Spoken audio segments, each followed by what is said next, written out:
sur ce corner. Oui, c'est vrai que Vandenberg et Keulemans, C'est le danger toujours de jouer le hors-jeu. Dès qu'il y a une petite faute en défense, c'est tout de suite un danger parce qu'il y a débordement. Pfaff va dégager.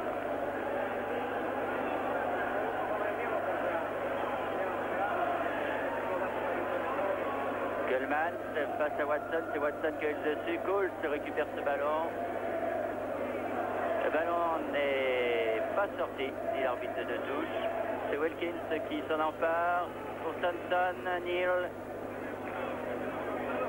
Neal pour... c'est bien joué pour Johnson qui tentait de trouver Wilkins qui était revenu. Mais ce sont les Belges qui peuvent repartir par Van der Elst et par l'arrière droit barbu qui est Eric Gerets. Il s'amuse un peu avec Woodcock et il adore la preuve. Wilkins va devant pour Johnson, mais pas peut sortir. C'est dommage quand même que les Italiens boudent ces matchs du championnat d'Europe des Nations parce qu'il manque un peu d'ambiance autour de ces rencontres, même si la colonie anglaise est importante. Un stade à moitié vide ou à moitié plein, comme vous le voulez, eh bien, c'est jamais très très bien pour des matchs d'autres compétitions. Johnson. Johnson. Watson. Thompson.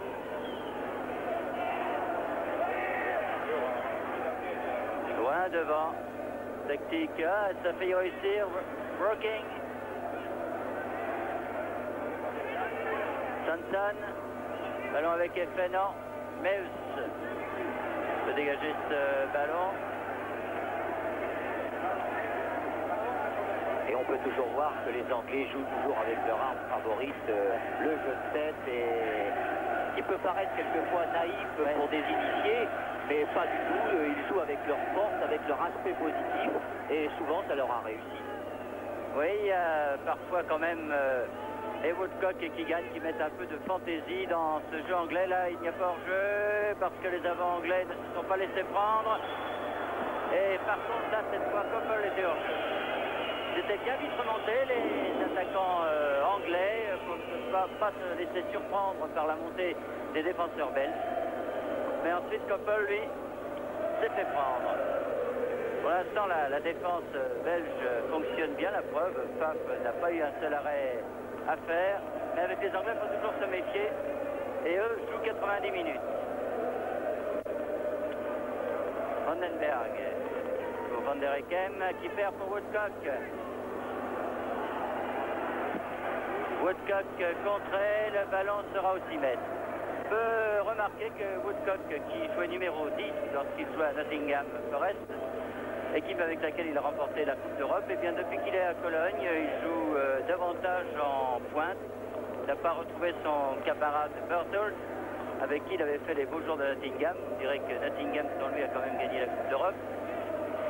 Mais en ailier gauche, enfin en avant de pointe, ce n'est pas mal non plus, ce garçon, qui a beaucoup d'allure.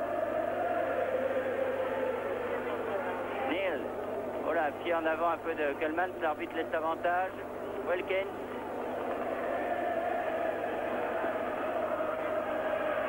Broking de l'autre côté pour Thompson. Et non, et toujours. Vraiment, c'est un peu systématique encore que Keegan a réussi à reprendre ce ballon, le laisse pour Broking, avec lequel il s'entend très bien. Une remise au centre de Broking. Encore une tête britannique hors-jeu.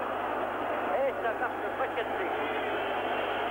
Cette ligne hors-jeu, vraiment, à chaque fois qu'ils ont réussi à repousser le ballon, les Belges vont très rapidement. Et si ce ballon revient, eh bien, les attaquants anglais sont hors-jeu.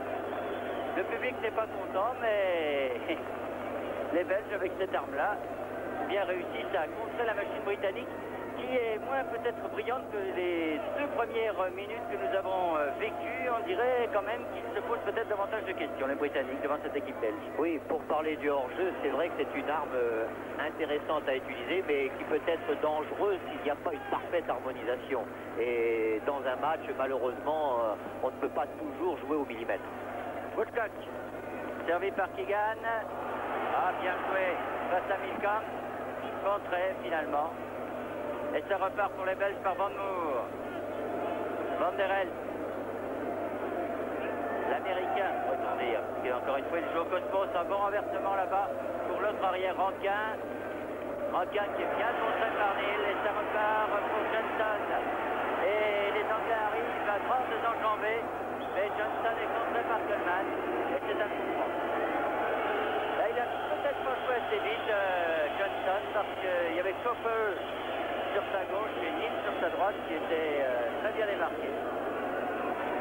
Alors que M. Aldinger vient faire des remarques aux défenseurs belges, et notamment à Coleman, que l'on voit là, l'ailier gauche, qui lui est carrément en position d'arrière-droit pour l'instant. Et qu'on prend son temps pour tirer ces ballons, peut-être aussi pour respirer un peu. Wilkins.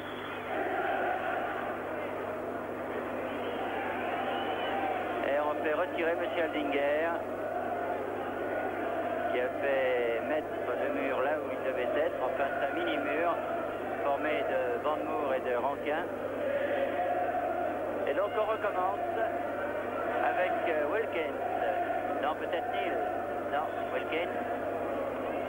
Pour la tête de Keegan qui saute très haut. Watson est là, tout le monde lève le pied, l'arbitre ne dit rien, il a raison. Ce n'est pas terminé puisque Sampson reprend. Un centre de Sampson, une sortie de Paf. Et ça repart par Poole pour les Belges.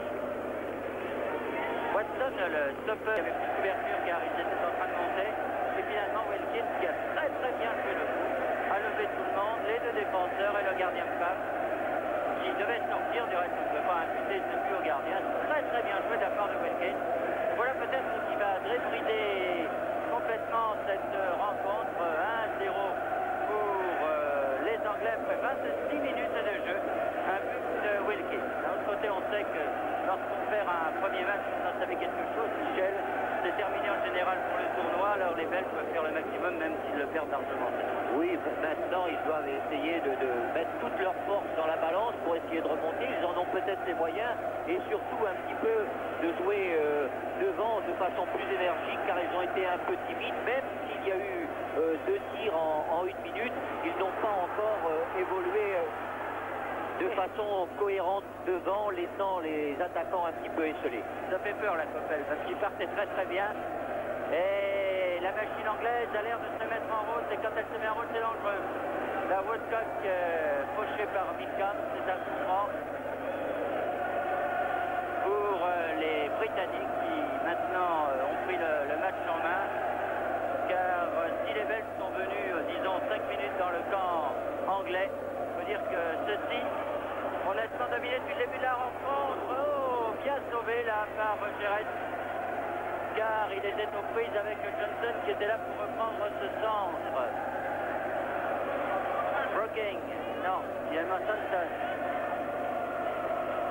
Ah, il n'y a pas beaucoup de monde. Alors Thompson fait signe qu'il pourrait venir l'aider. Ah, il a un bon coup quand même, directement. Là, c'était peut-être pour impressionner les Anglais, car cette remise en jeu de Thompson vraiment a beaucoup de force et peut présenter beaucoup de danger. Van der Helst. Van Moor. Neus. Van der Helst. Ah, bien joué. Van der Helst. Après le donner ce ballon, voilà. Pour Gerrard, Cole, Van Moor, Cole. Allez, se lance à corps perdu dans l'attaque. On revoit ce but superbe sur le corner, qui a suivi du reste une magnifique action de l'équipe belge. Coleman qui reprend les mêmes de la tête, Van der Hekem, Vandenberg et Coleman qui a suivi et qui transperce cette défense anglaise alors qu'ils étaient 3 défenseurs anglais. Ah ben, nous avons été sevrés de buts lors de la première journée. Là par contre, ça a l'air de très bien parti. Depuis en une demi-heure, ce n'est pas mal. Et alors, on a pu voir sur ce but d'ailleurs la qualité du jeu de tête de l'ailier gauche belge, puisque c'est lui-même qui est à la base de l'action, à la réception du corner, et c'est lui-même qui termine l'action qui marque ce but-là.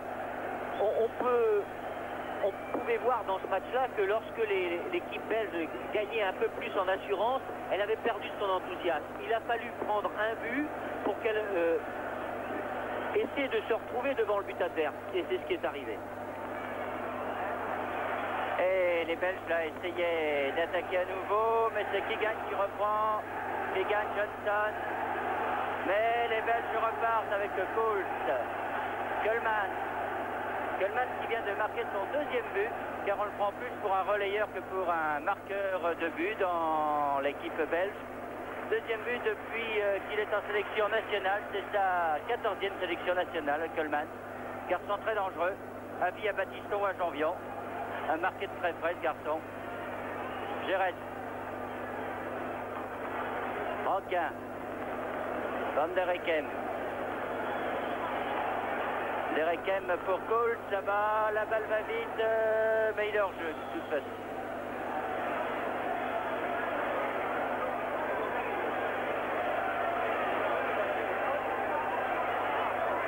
Hors jeu donc de Colt, c'est